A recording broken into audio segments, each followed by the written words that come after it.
moros, cristianos y un pequeño árbol, concretamente una pequeña higuera. De esto es de lo que vamos a hablar en el vídeo de hoy, de la batalla de la Higueruela. Pero vamos a ponernos en contexto. 1431.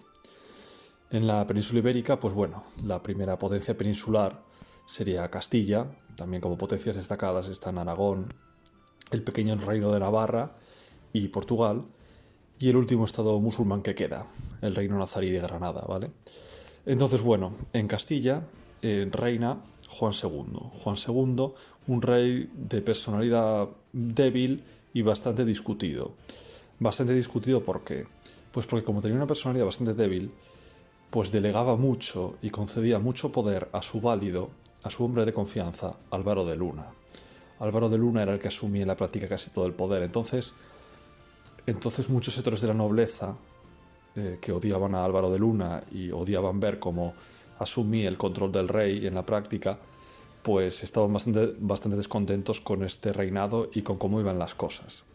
Entonces el rey Juan II necesitaba algo para legitimarse. Por otro lado, en el reino de Granada, pues había otra lucha interna entre Mohamed el Cojo y Yusuf IV, que había sido depuesto, ¿no? Yusuf IV era un poquito más amistoso hacia los cristianos de lo que era Mohamed el Cojo. Entonces, en ese contexto, Yusuf pidió ayuda a Castilla para recuperar el trono. Entonces ahí la corte de Castilla vio la oportunidad que necesitaba para obtener un gran triunfo y legitimar la figura del rey, ayudando a Yusuf a intervenir en Granada.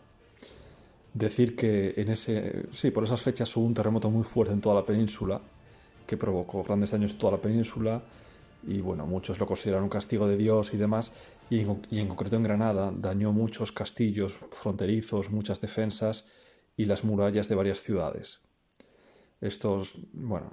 Volveré sobre esto más adelante. Entonces, en este contexto se reunió una hueste castellana para ir a por el reino de Granada, ayudar a Yusuf. Se reunió un ejército que, bueno, según las crónicas ascendió a los 8.000 hombres, la mayor parte de infantería, la mayor parte de peones.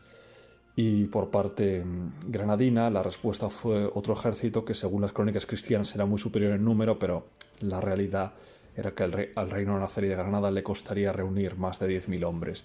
Así que podemos asumir que el ejército granadino, el ejército musulmán, sería de dimensiones muy parecidas al ejército cristiano. Entonces, bueno, ambos ejércitos se encontraron, y aunque hay varios historiadores que discuten la localización, parece ser que se realizó el encuentro cerca de Elvira, en la provincia de Granada, en una llanura, y el choque comenzó con una escaramuza de caballerías, liderando el propio Mohamed el Cojo a la caballería ligera granadina. Y si era cojo, ¿cómo andaba liderando caballerías? Pues bueno, no lo sé. Pero ahí estaba. Y bueno, pues contra los caballeros de Calatrava, ¿no? Por la parte cristiana, por la parte castellana. En un primer momento, los caballeros de Calatrava fueron obligados a retroceder y las avanzadillas musulmanas iban ganando ventaja y el ejército granadino se adelantó para intentar aprovechar esa ventaja. Entonces llegó el rey de Castilla, llegó Juan II y su presencia reagrupó a los hombres que huían y entonces empezaron a cambiar las tornas. El ejército castellano empezó a imponerse. No he encontrado muchos más datos de la batalla, pero parece ser que se creó una destrucción tan grande que, según las crónicas, solo sobrevivió una pequeña higuera y por eso se llama la batalla de la Higueruela, porque solo quedó en pie un pequeño árbol. El ejército granadino fue totalmente destruido.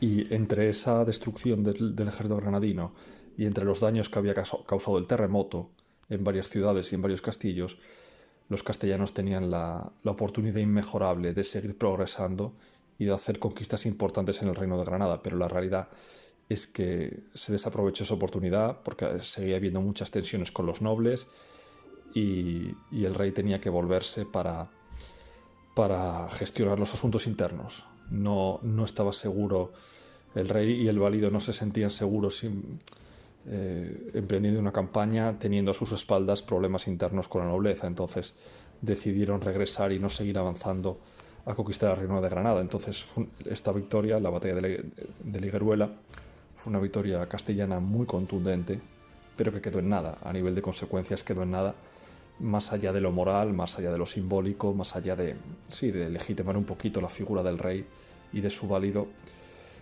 pero más allá de eso no tuvo ninguna consecuencia a pesar de lo contundente que fue. Pero esto era muy frecuente, en esas épocas. A veces las batallas campales no tenían ninguna consecuencia. Entonces, bueno, los problemas internos de Juan II, los problemas internos de Castilla no cesarían con un sector de la nobleza, sobre todo con los infantes de Aragón. No cesarían esos problemas de Álvaro de Luna, y de hecho las tensiones monarquía versus nobleza en Castilla no cesarían hasta la llegada de los reyes católicos. Pero eso es otra historia. El vídeo de hoy termina aquí. Darle like si os ha gustado, suscribiros para más contenido y recordad que suscripción y campanita es la combinación ganadora. Adiós.